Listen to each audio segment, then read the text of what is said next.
Does God hear a sinner's prayer?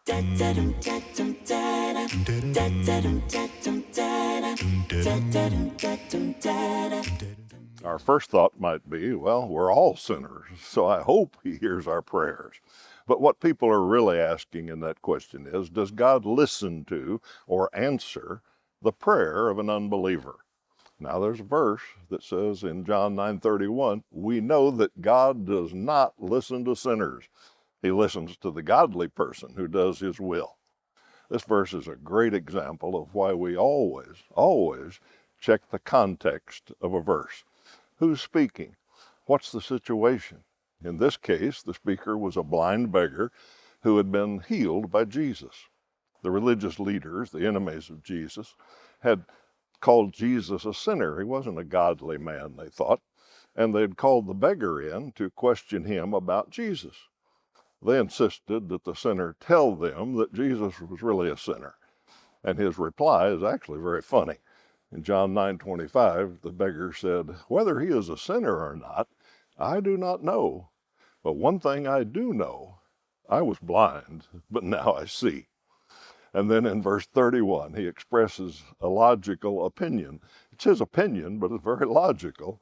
He says, we know that God doesn't listen to or perform a miracle for sinners.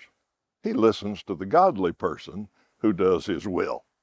So that's what the beggar is saying in that verse. That verse does not prove that God never hears a sinner, as some people will teach. While God hasn't promised to answer the prayers of sinners, He certainly hears everything.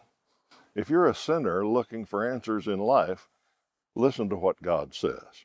In Jeremiah 29:13, He said, "You will seek me and find me when you seek me with all your heart." An example is Cornelius. He was a Roman soldier. He was not a Christian. But Acts 10:2 tells us that he prayed to God regularly. Well, God heard his prayer. God even sent Peter, the apostle, to teach him about Jesus. And Cornelius believed and was baptized and became a Christian. So, does God hear a sinner's prayer? He certainly heard Cornelius's. God hears every prayer. And God knows when a person is sincerely seeking Him, and He will answer. I'm Steve Tandy for Know Your Bible. To learn more about the Bible or get your questions answered, visit us at knowyourbible.com.